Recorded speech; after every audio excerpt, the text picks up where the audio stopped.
네, 오늘 말씀은 누가복음 2장 1절에서 7절 말씀입니다. 제가 읽어드리도록 하겠습니다.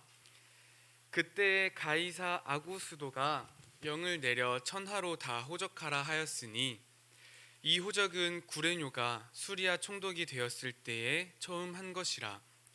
모든 사람이 호적하러 각각 고향으로 돌아가매 요셉도 다윗의 집 족속이므로 갈릴리 나사렛 동네에서 유대를 향하여 베들레헴이라 하는 다윗의 동네로 그 약혼한 마리아와 함께 호적하러 올라가니 마리아가 이미 잉태하였더라.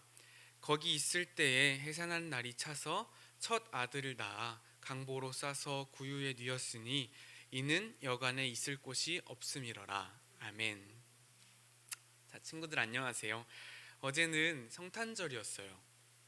코로나로 어려운 시간들이었음에도 참 기쁜 날로 맞이하며 예수님의 탄생을 기념하고 축하했어요. 우리가 오늘도 계속해서 어제의 그 성탄의 기쁨을 누렸으면 좋겠습니다. 오늘 본문의 1절에는 가이사 아구스토가 등장합니다. 가이사 아구스토는 호적하라고 이스라엘 백성들에게 명령했습니다. 역사적으로 당시 이스라엘은 로마가 정복하고 통치했던 시기입니다. 자신들이 다스리는 지역에 대한 효율적인 통치를 위해 내린 명령이었으나 이것을 방법으로 하나님께서는 구약의 언약을 이뤄내셨습니다.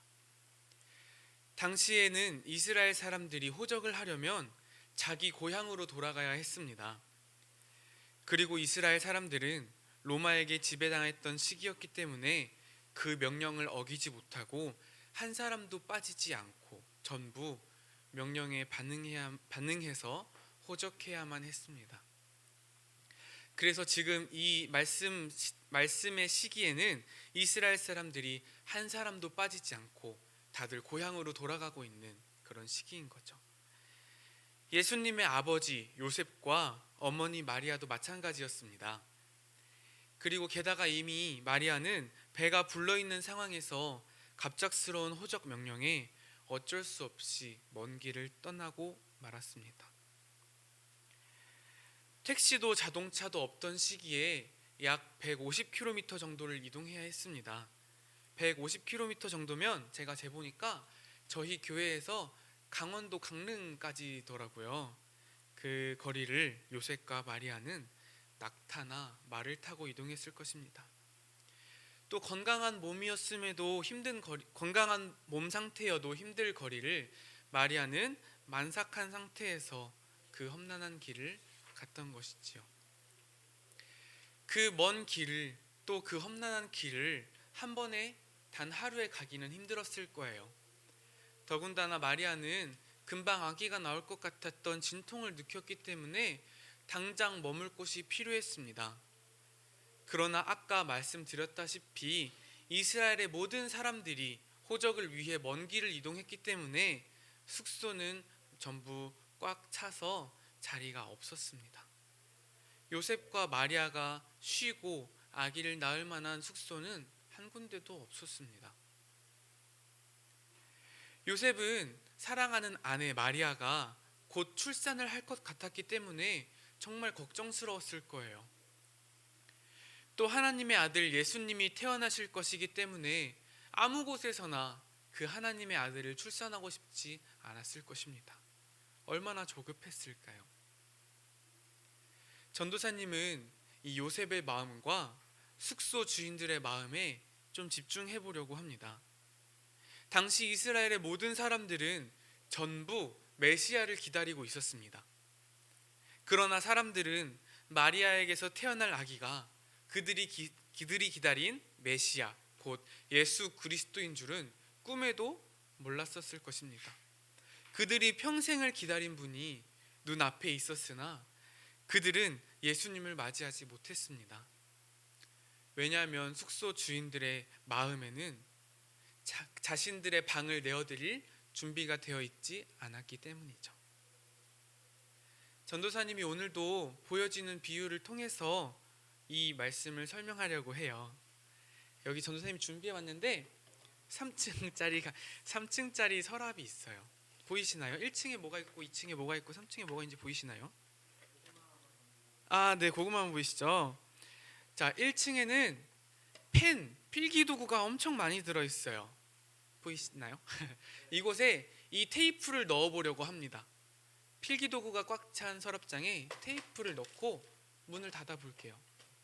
당연히 안 닫히죠. 왜냐하면 1층 서랍에는 필기도구가 많이 들어있기 때문이에요. 2층 서랍에는 제 핸드폰이 들어있습니다. 2층 서랍에도 이 테이프를 넣어 볼게요. 2층에 핸드폰이 들어있고 이곳에 테이프를 넣으려고 했을 때 이렇게 막혀서 들어가지가 않게 되었어요. 왜냐하면 2층 서랍장에는 이미 핸드폰이 들어있기 때문이죠. 3층 서랍에는 고구마가 들어있습니다. 이 고구마가 들어있는 3층 서랍에도 테이프를 넣어 볼게요. 마찬가지로 3층 서랍장 안에는 고구마가 이미 들어있기 때문에 테이프가 들어가지 않아요. 모든 서랍에 각각의 무언가가 들어있기 때문에 이 테이프는 들어갈 수가 없었어요. 이 비유의 의미를 설명해 드리려고 합니다. 이 서랍장은 우리의 마음이에요. 그리고 이 테이프는 예수님이라고 생각해 봅시다. 우리는 오늘 예배 시간에 서랍장에 곧 우리의 마음에 예수님을 영접하려고 했어요. 1층, 2층, 3층의 우리의 마음에는 예수님이 들어오지 못했죠. 1층의 마음에는 필기도구와 같이 공부에 관한 것들이 마음에 가득 차 있었기 때문이에요. 예배 시간에 집중 못하는 학업과 공부가 또 숙제가 예수님께 집중하려는 우리의 마음을 방해하고 있어요. 혹시 예배 시간에 내일 학원 가야 되는데 숙제해야 되는데 집에서 숙제나 할 걸 이라고 생각해 보신 적 있으신가요? 그렇게 생각하셨다면 이 1층의 마음과 같이 내 마음에 필기도구가 꽉 찬 모습일 거예요. 그 친구들의 마음에 공부와 같은 부담감을 내려놓고 예배의 자리로 나온다면 예수님이 찾아오셨을 때 그 마음에 예수님을 담을 수 있을 거예요. 예수님을 만날 수 있을 거예요. 우리 친구들이 공부보다 또 숙제보다 예수님을 먼저 마음에 두는 굳은 믿음 결단하시기를 소망합니다. 비유 10죠. 두 번째입니다. 2층 마음에는 핸드폰이 들어있어서 예수님이 들어오지 못했어요.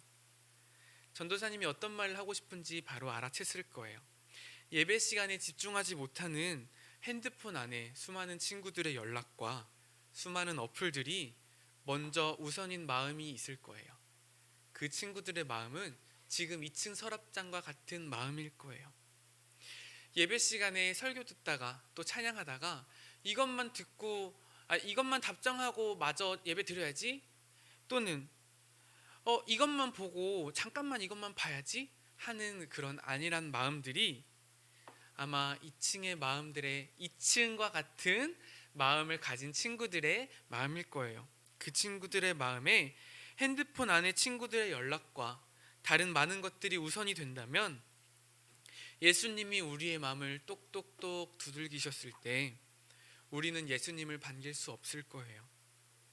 친구들의 연락보다 핸드폰의 수많은 어플보다 예수님을 먼저로 두는 멋진 결단하시는 우리 사랑하는 믿음의 중고등부 친구들 되시기를 소망합니다. 3층에는 고구마가 들어있어요. 고구마를 먹으면 꽉 막히는 목처럼 3층의 마음은 꽉 막힌 우리의 마음을 의미해요. 예배 시간이 답답하고 너무 지루해. 빨리 집에 가야 되는데. 또는 나는 이것도 걱정이고 저것도 걱정이야. 이렇게 마음이 답답하거나 걱정스러움이 많은 친구들은 아마 이 3층의 마음과 같은 친구들일 거예요. 혹시 우리 친구들 답답하거나 힘든 마음이 있으신가요? 그렇다면 그것을 마음 한켠에 꼭 붙들지 말고 예수님 앞에 내려놓으세요. 그러면 답답한 고구마가 아닌 예수님께서 내 마음에 거하셔서 우리 친구들이 평안함 안에서 기쁨 누리실 줄 믿습니다. 전도사님이 오늘 이렇게 서랍장의 비유를 했어요. 오늘 본문의 숙소의 주인들은 각자 자신의 마음에 이미 중요한 무언가가 있었을 거예요. 그렇기 때문에 요셉과 마리아가 아무리 하나님의 아들 예수 그리스도를 출산해야 된다고 방을 내놓아 달라고 이렇게 얘기했을 때 마음에 있는 중요한 무언가를 놓치고 싶지 않아서 그 방에 예수님을 들여보내지 못했을 거예요. 마구간을 내어드린 사람도 마찬가지예요. 근데 정말 놀라운 건 뭔지 아세요? 마구간을 내어드린 그 사람도 자신의 방을 온전히 내어드리지 못했어요. 그 사람은 자신의 온전한 마음, 온전한 방이 아니라 자신의 작은 마음의 한켠인 마구간을 내어드린 거예요. 그런데도 그 자신의 마음의 그 작은 한켠을 내어드렸음에도 예수님께서 그곳에서 나셔서 2000년이 지난 지금까지 기억되는 놀라운 역사가 일어나고 있어요. 마찬가지예요. 우리가 우리의 마음을 예수님께 온전히 내어드리지 못할 때가 많아요. 그리고 마곡간과 같이 우리의 작은 마음을 애써 내드릴 때가 있어요. 그러나 우리가 드렸던 그 구석에 작은 한켠의 마음 가운데에 예수님이 들어오신다면 우리의 그 좁은 마음에도 그 안에 예수 그리스도가 나신 것과 같이 놀라운 역사가 일어날 줄 믿습니다. 사랑하는 우리 중고등부 친구들, 우리 사랑하는 선생님들, 혹시 마음에 무언가가 자리하고 계십니까? 그렇다면 그 마음을 깨끗하게 비워놓으십시오. 예수님이 우리를 찾아오셨을 때, 예수님이 우리의 마음을 두드리셨을 때 우리가 숙소의 주인들과 같이 예수님이 들어오는 것을 단호하게 거부하는 것이 아니라 언제든 예수님이 오실 때 우리의 마음을 흔쾌히 내어드릴 수 있는 준비를 하십시오. 그것이 예수님을 기다리는 믿음의 사람으로서의 바람직한 모습인 줄 믿습니다. 또한 혹시라도 마음이 너무나도 가득 차서 내가 너무나도 연약한 상태라면 마음 한켠에 마구간과 같이 작은 공간이라도 예수님께 애써 내어드리는 것이 아니라 기꺼이 내어드리십시오.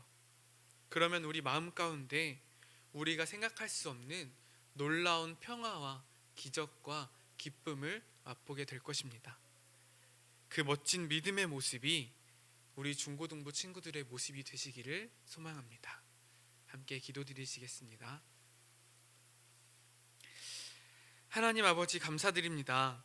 기쁨의 성탄을 우리가 맞이하며 평안한 하루를 보내고 이 자리에 나와왔습니다. 우리가 이 기쁨과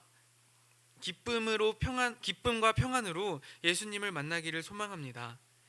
예수님께서 우리 사랑하는 친구들의 마음을 두드려 주시옵고 두드리셨을 때에 언제라도 우리의 마음을 내어드리는 믿음의 모습으로 우리를 사용하여 주시옵소서. 우리에게 언제나 사랑을 보여주시며 언제나 놀라운 기적으로 우리를 감동케 하시는 주님, 우리가 더욱 기뻐 주를 찬양하게 하시옵소서. 우리를 찾아오실 주님을 기대합니다. 기다립니다. 또 사랑합니다. 예수님의 이름으로 기도드립니다. 아멘. 함께 주기도문으로 오늘 예배 마치도록 하겠습니다. 하늘에 계신 우리 아버지, 아버지의 이름을 거룩하게 하시며 아버지의 나라가 오게 하시며 아버지의 뜻이 하늘에서와 같이 땅에서도 이루어지게 하소서. 오늘 우리에게 일용할 양식을 주시고 우리가 우리에게 잘못한 사람을 용서하여 준 것 같이 우리 죄를 용서하여 주시고 우리를 시험에 빠지지 않게 하시고 악에서 구하소서. 나라와 권능과 영광이 영원히 아버지의 것입니다. 아멘.